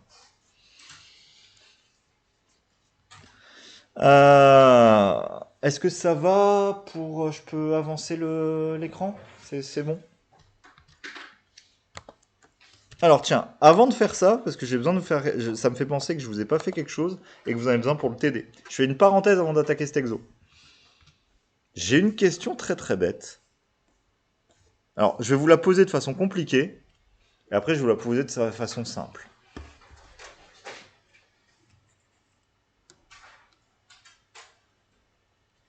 Soit A une partie d'un espace vectoriel normé E. Est-ce que A peut être ouvert et fermé à la fois.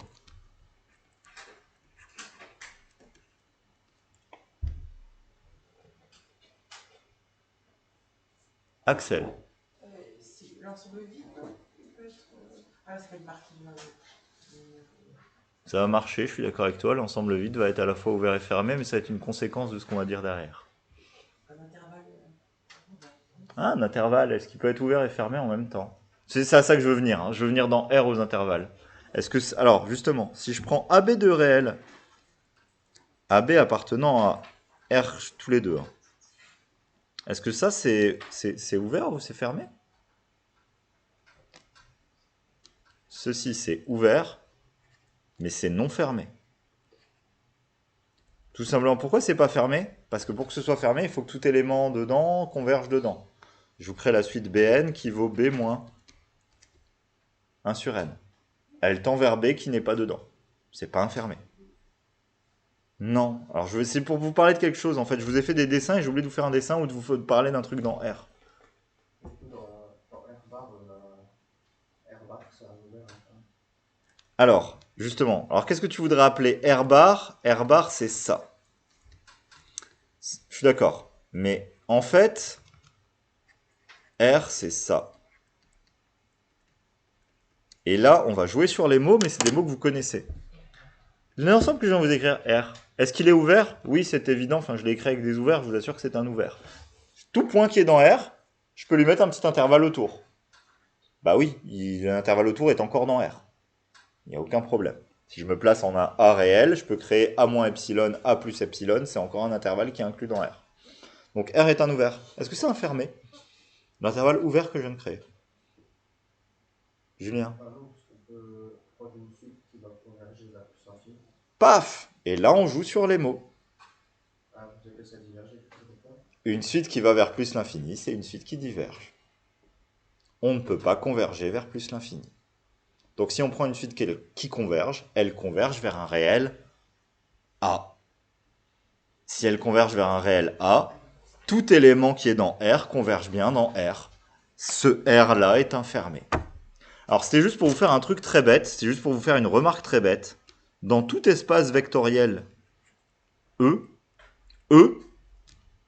est un ensemble ouvert et fermé. Parce que si on prend tout un espace vectoriel normé, il est en lui-même un espace vectoriel. C'est ce que je vous ai fait faire quand je vous ai parlé de la suite des x puissance n qui divergent dans l'ensemble des fonctions continues pour la norme 1, parce qu'elle essaye de sortir de l'espace. En fait, elle essaye de converger ailleurs que dans l'espace. Mais converger ailleurs que dans l'espace, c'est ce qu'on appelle diverger.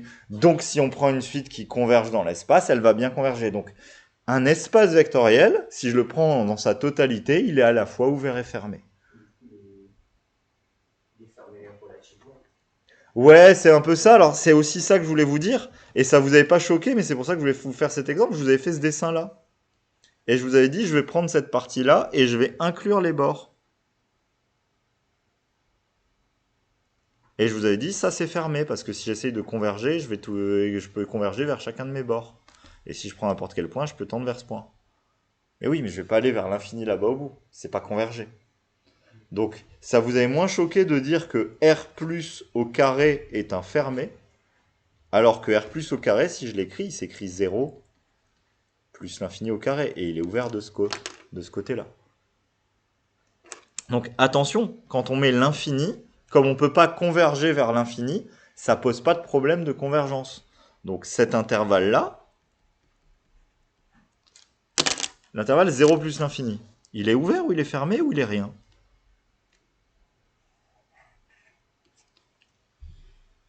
Clément? Ouais. Si je veux converger dans 0 plus l'infini, je vais obtenir dans 0 plus l'infini. Est-ce qu'il est ouvert? Non. En 0, je ne peux pas créer une petite boule autour de 0 qui est dedans. Parce que de l'autre côté de 0, ça ne marche pas. Donc ça, c'est un intervalle fermé. Alors, on l'appelle quand même semi-fermé ou semi-ouvert quand on fait des maths précises pour dire qu'on n'inclut pas le plus l'infini dedans, mais d'un point de vue topologique, c'est un intervalle fermé. Bon, c'était juste une remarque que je voulais faire parce que c'était important et que j'avais oublié de la faire. Allons-y, faisons les questions 1, 1B. Après, je pense qu'on aura fini, il sera l'heure. Parce que la première, la 1A, on va la faire quand même en 10 secondes. Donc on va plutôt réfléchir à la 1B et on arrêtera. Mais je le finirai sûrement demain matin. Ouais. Ouais, si, demain matin. Ouais. On se voit demain matin, je suis pas fou. Hop. Rappelez la caractérisation de l'adhérence d'un ensemble à l'aide des suites. On l'a déjà redit. X appartient à A bar. Ça veut dire qu'il existe Xn appartenant à A tel que Xn tend vers X. Je vais très vite. Montrer que A inclus dans B, ça implique A bar inclus dans B bar. Enfin, on va prendre un X qui est dans A bar et on va montrer qu'il est dans B bar. Soit X appartenant à A bar. Du coup, c'est équivalent à dire il existe Xn appartenant à A avec Xn qui tend quand n tend vers plus l'infini vers X. Mais Xn appartient à A, ça implique que Xn appartient à B, parce que j'ai A inclus dans B.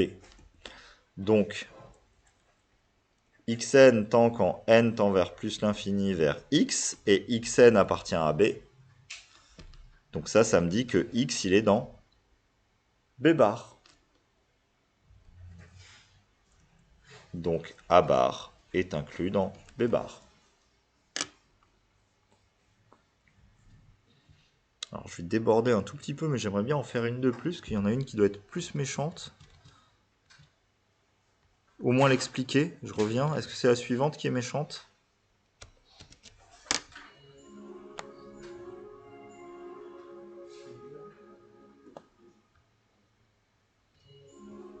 Ah non, c'est pas celle-là qui est méchante, c'est la suivante. J'en parle juste très vite et on le fait. Alors, ça, je vous assure que c'est pas encore trop dur. Montrer que A union B, c'est A bar union, c'est égal à A bar union B bar. On prend un élément d'un côté. Ah si, non, c'est celle-là qui pose problème. Je vais en parler. Alors, en fait, c'est marrant parce que... Ah si, c'est celle-là qui pose problème. Le problème, c'est le sens... Alors, dans ce sens-là, c'est évident. Si vous prenez un élément qui est dans... Ah, je vais plus avoir de batterie. Attendez, que je dise plus de bêtises, c'est en quel sens que ça me pose un problème?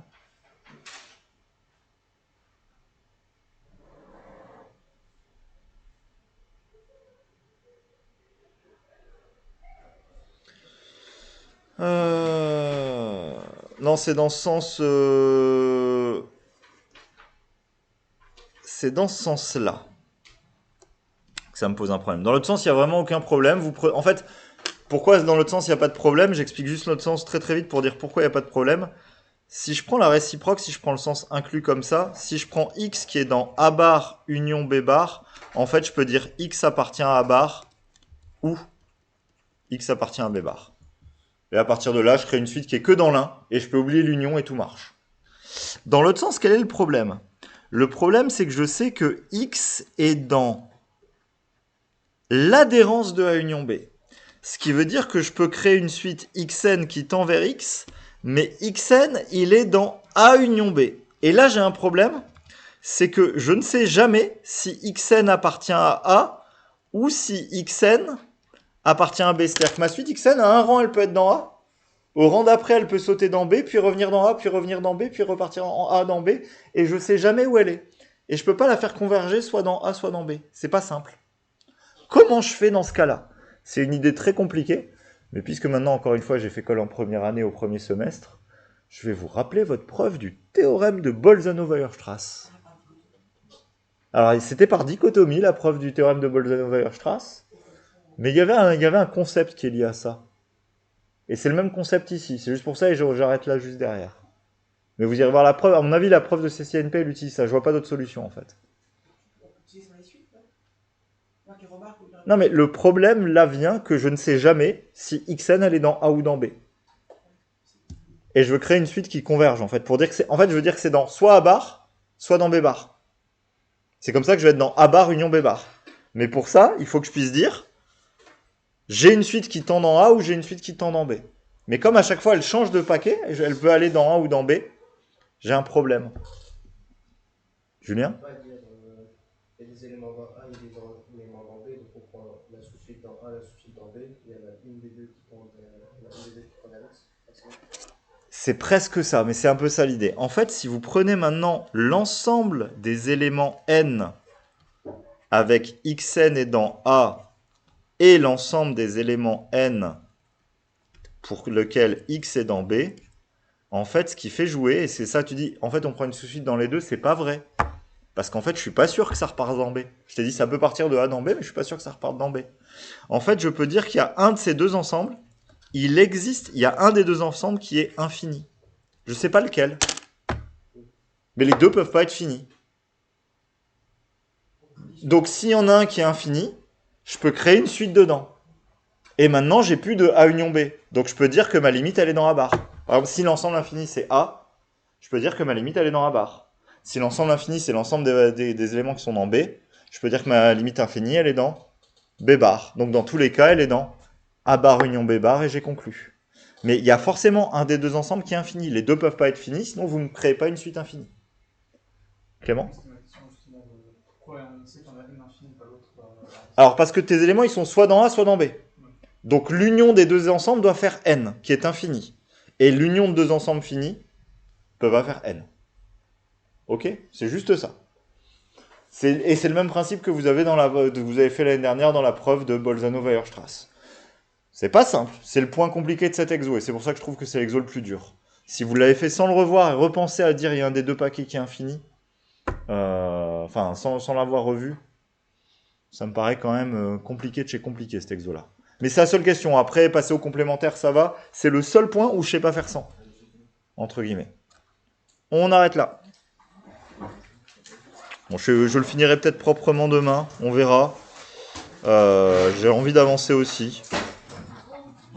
En tout cas, on a fait quand même 99% de ce que je voulais dans ce chapitre. Cours du 20-01-26.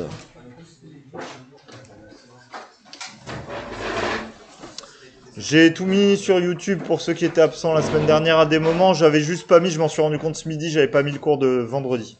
Je l'ai mis ce midi du coup. N'oubliez pas de m'envoyer votre M-code si vous voulez que je le lise. Sinon vous débrouillez.